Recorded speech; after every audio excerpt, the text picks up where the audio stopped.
Greetings. Father Mark signing on from St. Louis, King of France Parish on the 17th day of August 2020. For those of you who are regular subscribers to the channel, it's been quite a while. I'll make separate videos updating you on what's going on in the parish. But this video is for job number 2, which is teaching at the seminary, which begins this week. The seminary, for reasons of COVID-19, wants to quarantine everybody who comes back, all the seminarians, for 2 weeks. Obviously, because of job number 1, I'm a pastor in a parish with an elementary school. I can't do that, but I still have to teach. So, just as I did last semester, I'm going to teach this way and electronically. I'm uploading it onto the YouTube channel. For those of you who are interested in church history. So I'll make a separate playlist for this series. This is medieval church history, and I'll send it directly to the seminarians, but also for those of you who are interested, you can just watch it on YouTube. I'll divide up the videos into shorter segments than the classroom time, because of the time it takes to render longer videos. So the seminarians just keep playing one video after another until class time ends, and feel free to email me any questions. I did have the presentation about how to use anyway, I'll deal with that later. So this course is medieval church history. And I'll number all the videos sequentially. I'll have, number 1, 2, 3, 4, and then what the topic is after the number. So this one is just going to be the introductory lecture. So, welcome to this course on church history and theology in the medieval period. We begin by defining terms. What does medieval mean?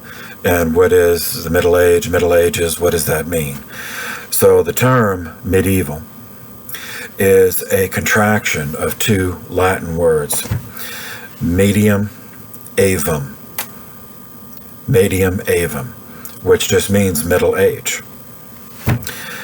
The term was first used in historical writing in the year 1442 by an Italian humanist named Leonardo Bruni, in a book he wrote about his city, the history of the Florentine people.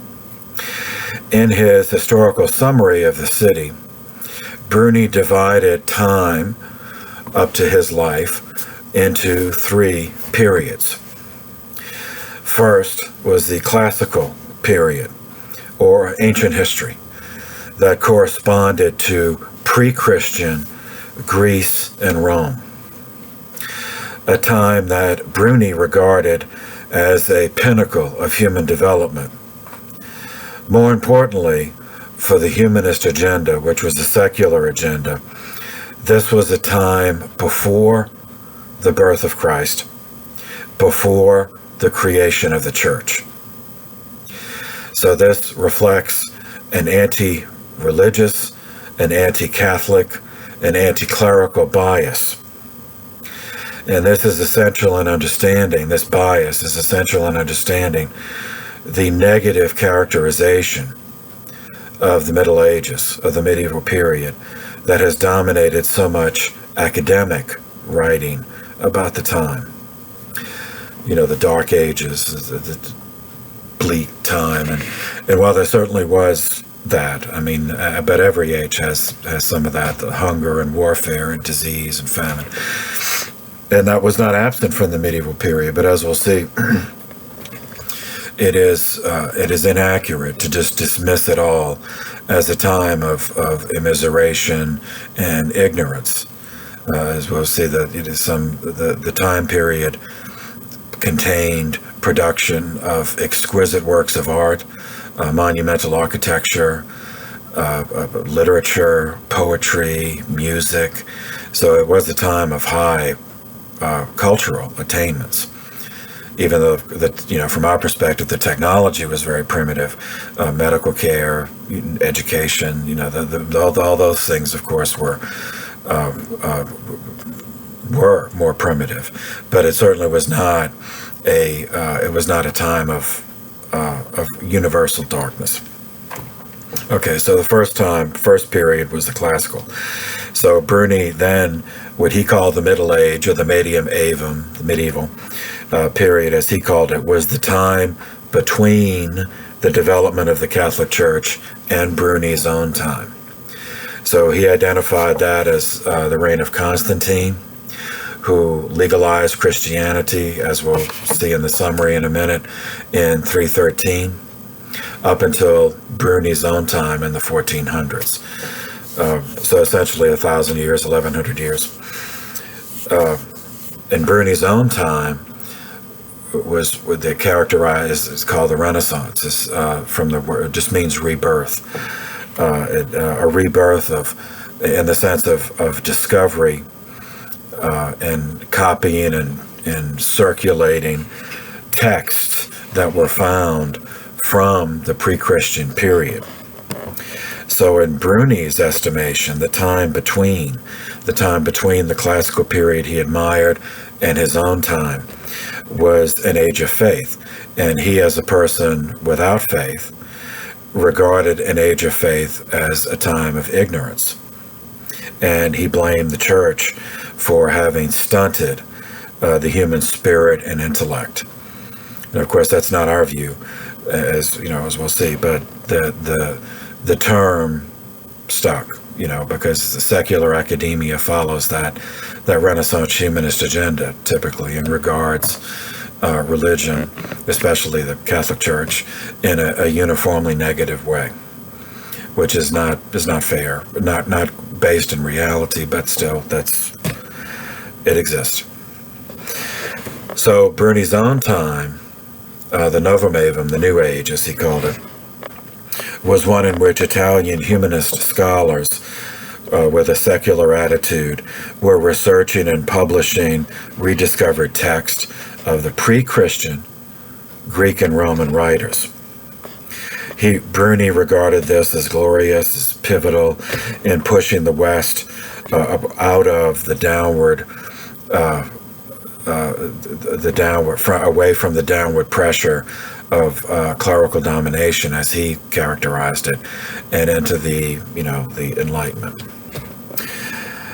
For our purposes, the terms Middle Ages and medieval are so conventional that we'll continue to use it, regardless of its original ahistorical and polemical provenance. However, our first task is to understand the time period in a way that it was understood by the people who lived it. Only then is it fair to extract long-term lessons from how they lived, from their triumphs, from their failures, to understand their comprehension of God, their relationship to God, the relationship of the individual to the church and state, saints' lives, culture, all of that's of a piece. So to be fair, to approach it historically, we'll try to, as much as possible, to view the time period from the perspective of those who lived through it first. And then we can extract lessons long term. But first take it on its own terms. That's my approach. So in this task, we can find no better beginning than the writings of St. Augustine. Because his writings, he lived in the early medieval period. He lived in the late 4th, early 5th centuries, so after Constantine. And his writings shaped so much of the medieval mind, so much of the medieval worldview about the person and the world, this life and the next, the natural and the supernatural. And many of those are certainly, prior to the 12th century, Augustine was the preeminent theologian that was consulted by all of those who were learned, and those are the ones who would in turn teach others. So that Augustine's view was the medieval worldview of itself. And this is not just me saying this. In 1970, Pope, now Saint Paul VI, commented of Augustine in the following words: "It may be said that all the thought currents of the past meet in his works and form the source which provides the whole doctrinal tradition of succeeding ages." It's high praise. In 2008, Pope Benedict XVI elaborated in these words: "It could be said, on the one hand, that all the roads of Latin Christian literature led to Hippo." That there was the city where Augustine, Hippo Regius was the city where Augustine was bishop. Today, that's Annaba on the coast of Algeria, the Mediterranean coast of Algeria. So back to the quote. The place where he was bishop from 395 to his death in 430. And on the other hand, that from this city of Roman Africa, many other roads of later Christianity and of Western culture itself branched out. So with that established, with the terms, basic terms, and our approach articulated, we will summarize a sequence of events very briefly to refresh our memories on the transition from the ancient to the medieval world from the perspective of church history and theology. St. Augustine's contributions will be inserted in their chronological sequence when we get to it, providing us with perspective for the rest of the course, a perspective that is in accord with the mind of the church, the way the church understands itself. So looking back, and those are the seminarians, you remember this from last year's course, so you have this in your notes, but I'll just take a few items to refresh your memory, to connect the dots, and then we'll devote more detailed treatment to the medieval period itself. But reaching way back to the first lecture you had with me in last year's course, the Iron Age, around 1500 BC, Vedic Hindu thought coalesced in northern India. So Hindu, that's the Indus River. So the Hindu were the people of the Indus River Valley. And in this Hindu thought, proto-Hindu thought, identified 4 goals, aims in human life. The fourth one is the one that's significant for us. It's called moksha. It traveled. It's important for us because it traveled west, followed the trade routes west, and it influenced it west into Persia, Iran, and then Iraq, and I remember in the Roman Empire extended from, at its peak, at its greatest extent, from, well, let's see.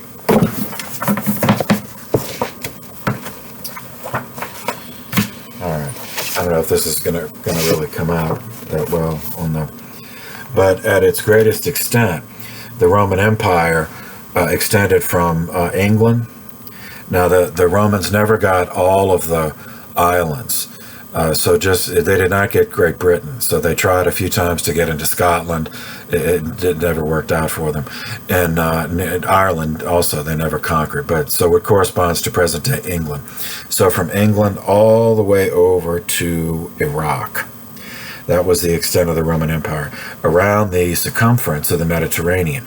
So it included North Africa, some of which is off this map. And this is where Augustine was from, the present-day Algeria. So anyway, there's empires of a huge extent. So once the trade routes, the Spice Road, later the Silk Road, went all the way from China, to Venice, and Venice didn't exist yet, but into Europe, and so that's how these ideas follow the trade routes. So this idea was dualism. This moksha this is the idea of dualism. It's the liberation from the cycle of life and death. Hinduism understood this in an extreme way, and an extreme ontology. Ontos is the word for being or existence, and ontology is the philosophy of how we understand the nature. What does it mean to exist? So there's a radical ontology that is, for the sake of convenience, described with a single term, oversimplified, but we have to call it something, and that is the term is dualism, the separation of the spiritual from the material. Now, in itself, this distinction appears self-evident.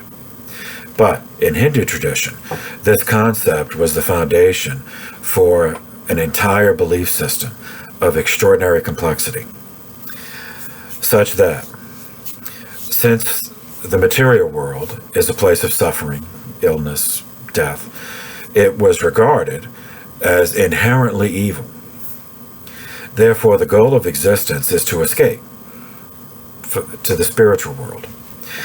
Part of the Hindu tradition is the belief that this escape takes place through a process of cyclical reincarnation, in which the soul is reborn and higher and higher until you eventually escape.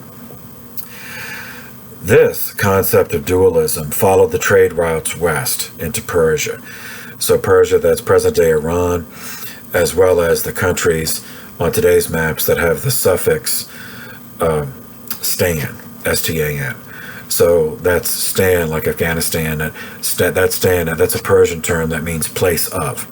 So Afghanistan, the place of the Afghans. Uzbekistan, the place of the Uzbeks. So all of that was, at its greatest extent, was ancient Persia. So from India into Persia, and then across the Zagros Mountains into Mesopotamia, which is present-day Iraq, and at its greatest extent, the Roman Empire included that. So and then from there into Greece and into Western Europe. The Hindu tradition in its totality was far too complex to be transmitted through the trade routes in all of its details. However, the ontology of dualism was easily abstracted from the Hindu context and diffused into many articulations of Western philosophy and religion that we will encounter, such that dualism is even mentioned in the Catechism as a problem from antiquity, Catechism number 285. A problem because this process was used to devastating effect under demonic influence to generate continuous mutations of Christianity, dualistic mutations of Christianity. In terms of St. Augustine's life, the most famous was Manichaeism. That was a dualist, it turned out to be a heresy, to which Augustine actually subscribed for 9 years of his life. As a young man, he actually was a Manichaean heretic, a dualist heretic, as he admits in his confessions. He fully acknowledged all this. And dualism recurred throughout the medieval period that we'll cover. There's one heresy after another, the Cathar movement, the Albigensians, the Valdensians, as we'll cover. The appeal of this tactic, why does dualism keep recurring? Well, it's a tactic of the demonic. And from the demonic perspective, the appeal is that dualism does not require a Christian to renounce Christ. So it's like a Trojan horse, a theological Trojan horse that can sneak past our defenses. Dualism only requires that a person accept a set of presuppositions, a set of assumptions, that apparently are benign, but in substance, in their extreme form, they render it impossible to have a correct understanding of the faith. In particular, dualism, when taken to its extreme, renders one incapable of accepting that Jesus is both true God and true man. That means if you get that wrong, then all the rest of our theology, then you're not going to get the rest of our theology. It's like the sacraments, for example. Those are sacred actions which are a connection between the natural order and the supernatural order. They're actions that take place in the natural order, baptism, the Mass, all the sacraments. And they use material elements, which dualists say that can't be, that nothing about anything material can be sacred, because it disintegrates eventually. Yet, because of in each of the sacraments, we pray for the Holy Spirit to come down to effect a miracle. In the Mass, the priest says, "Let your Spirit come upon these gifts, that they may become the body and blood of Christ." So that's something. If you're a dualist, you can't accept that. So then, if you're a dualist, then the Mass is just a ceremony. In the natural order, it's just a community event, and absent from the supernatural aspect of a miracle taking place, the transubstantiation. So it's impossible to have a coherent, accurate understanding of Catholic theology with a dualist perspective. So that's why I'm spending this. I mean, it's not just some abstract. I mean, it does sound abstract, but just think about it. If you're an extreme dualist, you cannot accept that Jesus is true God and true man, and then nothing else about Catholic theology makes sense. Okay. In last year's course, the seminarians, you have all this in much more detail. So I'm just going to extract a few items from that course to refresh your memory and to connect the sequence, and then so we can take it forward to what happened after the Roman Empire fell, and how did the successor kingdoms that we're more familiar with, like England and France and Spain, like how did those come from what had been the Roman Empire? July 19th. 64 AD, a fire erupted in the city of Rome during the reign of the 5th Roman emperor, the Emperor Nero. Nero blamed Christians for it, and this triggered a 249-year period during which Christianity was illegal in the Roman Empire. And a contemporary pagan Roman historian with no motive to stoke any sympathy for the church was the guy named Tacitus. And he was alive when the fire occurred. And later in life he wrote several histories, one of which is the Annals of Imperial Rome. And he explains it as follows in the Annals, Book 15, Chapter 44. Quote, "But neither human help, nor imperial munificence, nor all the modes of placating the gods could stifle scandal or dispel the belief that the fire had taken place by order of Nero. Therefore, to erase the rumor, Nero substituted as culprits and punished with the utmost refinements of cruelty a class of men loathed for their vices, whom the crowd styled Christians. Christus, the founder of the name, had undergone the death penalty in the reign of Tiberius by sentence of the procurator Pontius Pilate, and the pernicious superstition was checked for a moment, only to break out once more, not merely in Judea, the home of the disease, but in the capital itself, where all things horrible and shameful in the world collect and find currency. First, then, the confessed members of the sect were arrested. Next, on their disclosures, vast numbers. And from other texts, it can be calculated, Tacitus, that there were 7,000 Christians rounded up in this first roundup. So back to the quote. Vast numbers were convicted, not so much on the count of arson as for hatred of the human race. And derision accompanied their end. They were covered with wild beast skins and torn to death by dogs. Or they were fastened on crosses, and when daylight failed, were burned to serve as lamps by night. Nero had offered his gardens for the spectacle, and gave an exhibition in his circus, mixing with the crowd in the habit of a charioteer, mounted on his car. And then he goes on and on, but you get the message. So Tacitus is certainly no friend of the church. But we know this. This isn't just that the church just made this up. That this is pagans noted this, and the reason that Nero did it to get himself out of trouble.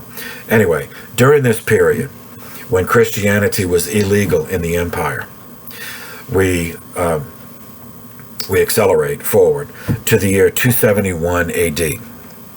St. Anthony of Egypt first went into the desert to live as a hermit, pioneering Christian monasticism in its eremitical form. So the word hermit comes from the Greek word for desert, which is eremos. So since he went into the desert, then, the Eremitic way. So the first form of monasticism is the solitary hermit. St. Athanasius, who was a bishop in Alexandria, actually met St. Anthony when Anthony was an old man. He wrote a biography of St. Anthony. And it's worth reading in full, but we don't have time for that. So just an excerpt. This will explain, give you kind of how the people at the time, how someone at the time like St. Athanasius regarded St. Anthony, the pioneer of Christian monasticism. So this is from chapter 2 of Athanasius's Vita, or Life of St. Anthony. Quote, after the death of his father and mother, Anthony was left alone with one little sister. His age was about 18 or 20, and on him the care of both home and sister rested. Now it was not 6 months after the death of his parents, and going according to custom into the Lord's house, he communed with himself and reflected as he walked how the apostles, left all and followed the Savior, and how they, in the book of Acts, sold their possessions and brought and laid them at the apostles' feet for distribution to the needy. And what and how great a hope was laid up for them in heaven. Pondering over these things, he entered the church. And it happened, the gospel was being read, and he heard the Lord saying to the rich man, this is from Matthew 19, if you would be perfect, go and sell all that you have and give to the poor. Then come, follow me, and you shall have treasure in heaven.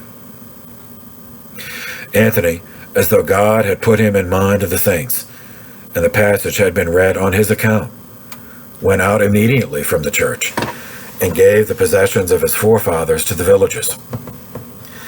They were the possessions. They were 300 acres, productive and very fair, that they should be no more a clog upon himself and his sister. And all the rest that was movable he sold. And having got together much money, he gave it to the poor, reserving a little, however, for his sister's sake. 42 years later brings us to the year 313. Christianity was legalized in both halves of the Roman Empire by means of an imperial edict signed in Mediolanum, which is present-day Milan in northern Italy, signed by the Western Emperor Constantine and the Eastern Emperor Licinius. While legalization of the church was in accord with simple justice, it never should have been outlawed in the first place. The manner of the accomplishment of legalization, meaning by imperial edict, imparted to the imperial government a proprietary attitude over the church, which is not found in the New Testament, and which proved to be detrimental to the essential independence required for the church. Eusebius, who was a 4th century church historian, bishop of Caesarea in the Holy Land, and a personal acquaintance of the Emperor Constantine, preserved the details of this in his Ecclesiastical History, Book 10, Chapter 5. An excerpt as follows, quote, this is he's quoting a document, quoting the actual edict of Milan, of Mediolanum. Quote, when I, Constantine Augustus, and I, Licinius Augustus, came under favorable auspices to Milan, and took into consideration everything which pertained to the common good and prosperity, we resolved, among other things, or rather first of all, to make such decrees as seemed in many respects for the benefit of everyone, namely, such as should preserve reverence and piety toward the deity. We resolved, that is, to grant both to the Christians and to all men freedom to follow the religion which they choose, that whatever heavenly divinity exists may be propitious to us and to all that live under our government.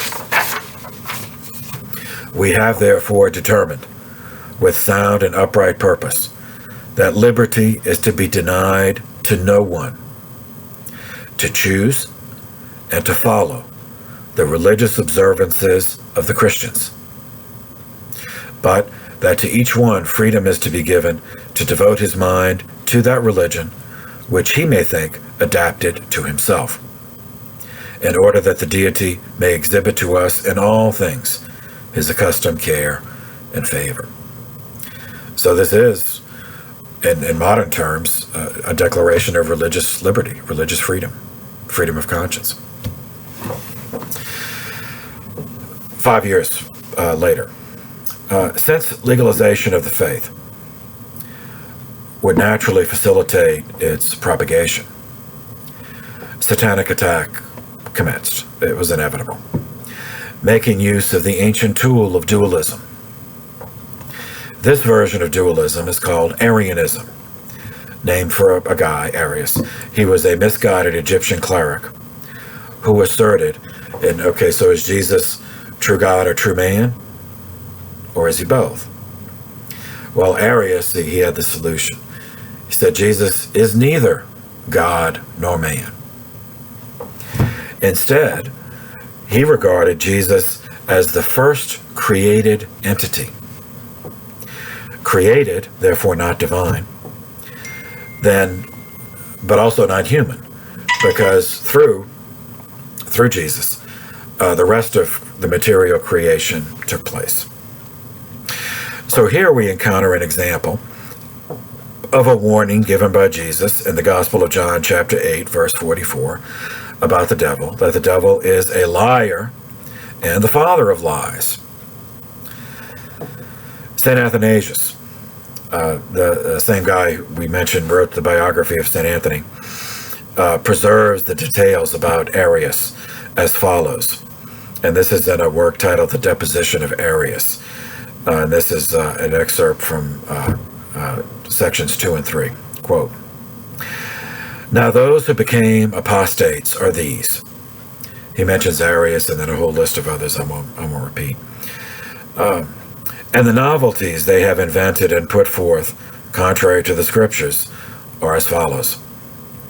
God was not always a father, but there was a time when God was not a father. The Word of God was not always, but originated from things that were not. For God, that is, has made him that was not, of that which was not. Wherefore there was a time when he was not, for the Son is a creature and a work. Neither is he like in essence to the Father, Neither is he the true and natural word of the Father. Neither is he, anyway, he goes on and on like this. You get the point. So it's a heresy. He's denying. Other dualist heresies would say, well, Jesus is only divine, or Jesus is only human. So Arius is a version of dualism that said, well, he's neither one. He regarded, anyway, so that's, now skipping down at number 3. Now when Arius and his fellows made these assertions, shamelessly avowed them, we, being assembled with the bishops of Egypt and Libya, nearly 100 in number, anathematized both them and their followers. Okay, so, sorry about that. That's another thing. Okay, so that's 318, when Arius invented this heresy. 2 years later, 320 AD, St. Pachomius, who was a former disciple of St. Anthony of the Desert, availed himself of the opportunities of legalization. He established a community-style monastery at Tabenna, Egypt, thereby pioneering the second form of Christian monasticism, common life, community monasticism. It's called Cenobitic monasticism. That's an elision of 2 Greek words, koinos and bios, for common life. So common life monasticism. It is impossible to overstress the importance of communal monasticism in the medieval period, as we shall see. 4 years later, on the 19th of September, 324, Constantine, the same one who as Western Emperor signed the Edict of Milan, in 324, he defeated the last of his rivals, reuniting the Roman Empire again under his control. 1 year later, in 325 AD, Constantine summoned the First Ecumenical Council to meet at Nicaea in present-day Turkey to deal with the problem of Arianism. In 2 months and 12 days, 318 bishops repudiated Arianism and composed the Nicene Creed as a defense against it, including the phrase, the Greek word homoousios, which means that the Son is one in being or consubstantial with the Father. Additionally, so in other words, it repudiates dualism, that Jesus is both true God and true man. Now, I know that, we'll never really comprehend it, so we just have to, that's what's revealed. The Gospel of John, the prologue, the Word became flesh and dwelt among us. I mean, that's just what was revealed. If something else was revealed, then we believe that. But this is what's revealed. So dualism is wrong. Jesus is both true God and true man. In addition, the First Council of Nicaea established that Easter, the resurrection, was to be liturgically celebrated on the Sunday following the first full moon after the spring equinox, rather than have it celebrated in conjunction with Passover Day, as one Christian sect did practice. First Council of Nicaea repudiated another heresy, the Meletian heresy, named for another guy, Meletius. He was a bishop in Egypt, of a city in Egypt, Lycopolis.